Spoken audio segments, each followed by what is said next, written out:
ప్రభు యొక్క ఘనమైన నామాన్ని బట్టి ప్రతి ఒక్కరికి వందనాలు చెల్లిస్తూ ఉన్నాను. ఈ ఉదయకాలాన్ని ప్రభు మనతో మాట్లాడుతున్నటువంటి మాటలు కానీ మనం జ్ఞాపకం చేసుకున్నట్లయితే అవి ఎంతో క్షేమకరమైనవి. మనం సరిదిద్దడానికి, చక్కపరచడానికి, ఇంకా జయ జీవితం జీవించడానికి ఆయన మాట్లాడే ప్రతి మాటను హృదయపూర్వకంగా తీసుకోగలగాలి.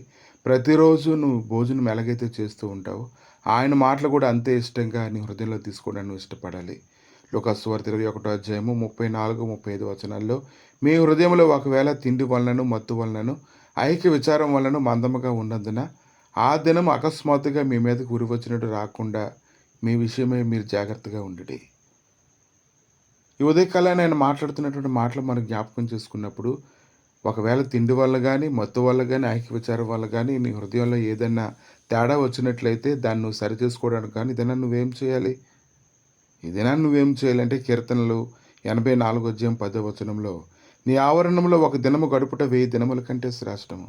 కనుక ఈరోజు మనం ఆయన సన్నిధిలో గడపాలి. ఎలా గడపాలి అని అంటే హృదయపూర్వకంగా, సంతోషంగా, ఒక దినము ఎంతో సంతోషంగా కుటుంబంతో కలిసి గడిపితే ఇంకా అది మంచిది. వ్యక్తిగతంగా నిన్ను కట్టుకోవాలి, నీ కుటుంబాన్ని కూడా దైవ సన్నిధిలోనికి అలా నడిపించుకునేటువంటి గొప్ప కృపను పొందడానికి దైవసన్నిధిలో నువ్వు ప్రార్థన చేసుకోగలగాలి. లూకాసు సువార్త 10వ అధ్యాయము 39వ వచనం నుంచి కొన్ని వచనాలు చూసినప్పుడు, ఆమెకు మరియ అను సహోదరి ఉండెను. ఈమె యేసు పాదముల యొద్ద కూర్చుండి ఆయన బోధ వినుచుండెను. మార్త విస్తారమైన పని పెట్టుకున్నట్టు చేత తొందరపడి ఆయన వద్దకు వచ్చి, ప్రభువా, నేను ఒంటరిగా పనిచేయటకు నా సహోదరి నన్ను విడిచిపెట్టినందున నీకు చింత లేదా? నాకు సహాయం చేయమని ఆమెతో చెప్పుమన్ను. అందుకు ప్రభు, మార్తా మార్తా, నీవు అనేకమైన పనులను గురించి విచారములు కలిగి తొందరపడుచున్నావు, కానీ అవసరమైనది ఒక్కటే. మరియ ఉత్తమమైన దాన్ని ఏర్పరచుకొనెను, అది ఆమె యొద్ద నుండి తీసివేయబడదని ఆమెతో చెప్పాను. ఎందుకంటే ఒక్కసారి చేయవలసినటువంటి భోజనం కొరకు ఎన్నో వంటలు చేయడంలో ఎంతో గంటల సమయం గడపడం వల్ల అది అనవసరంగా ఉందని ప్రభు మాట్లాడుతూ ఉన్నారు. అది అనవసరమని ఎందుకు అంటూ ఉన్నారంటే, నువ్వు ఒక్క దినము ఆయన సన్నిధిలోని గడపడానికి నువ్వు సిద్ధపడితే అది 1000 దినాలంత శ్రేష్టం. కాబట్టి ఒక గంట సేపు భోజనానికి కొన్ని గంటలు ప్రయాసపడి సమయం అంతా వృధా చేసుకోవడం కంటే ఆయన సన్నిధిలో కొన్ని గంటలు గడిపితే అది ఎంతో మంచిదని ప్రభు ఆమెతో మాట్లాడుతూ ఉన్నారు. కాబట్టి ఈరోజు నువ్వు ఆయన సన్నిధిలో గడపడం అనేటువంటి విషయాన్ని ఆయన సులువుగా తీసుకోరు. నువ్వు చేసినటువంటి ఆ కార్యాన్ని దేవుడు ఖచ్చితంగా చూస్తాడు.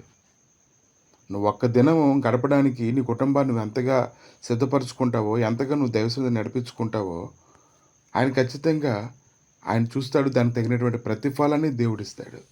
అందుకు అపోస్తల కార్యాలు 10వ అధ్యాయము 3వ వచనంలో చూసినప్పుడు, పగలు ఇంచుమించు 3 గంటల వేళ దేవుని దూత అతని యొద్దకు వచ్చి కొర్నేలిని పిలుచుట దర్శనమందు తేటగా అతనికి కనబడును.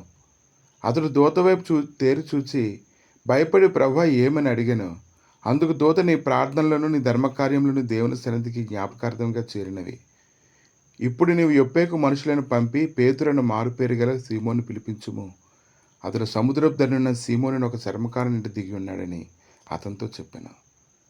ఎప్పుడైతే నీ ప్రయాస దేవుడి సన్నిధి చేరుతుందో దానికి ప్రతిఫలము పూర్ణ హృదయంతో, పూర్ణ ఆత్మతో, పూర్ణ శక్తితో నువ్వు గడిపినటువంటి ఆ యొక్క సన్నిధిని దేవుడు జ్ఞాపకం చేసుకొని ఆ ప్రతిఫలం ఆయన దగ్గర అయితే ఉంచుకోడు, కానీ ఖచ్చితంగా నీ ఒడిలోని కొలిసి ఇవ్వడానికి ఆయన శక్తిమంతుడే ఉన్నాడు. కాబట్టి ఆయన సన్నిధిలో నువ్వు ఉండు. ఆయన సన్నిధిలో ఎలా ఉండాలో నీకు చెప్పనవసరం లేదు. కనుక ఇప్పుడే మోకరించి ఆయన స్తుతించి, దేవా, నేను ఇలా ఉంటానని ఆయన సన్నిధిలో నువ్వు నిబంధన చేసుకో. దేవా, మీ దయగలిగిన హస్తాలకు అప్పగించి స్తుతిస్తుండగా, ప్రభువా, నీ సన్నిధిలో సమస్తము ఉన్నాయి నాయన.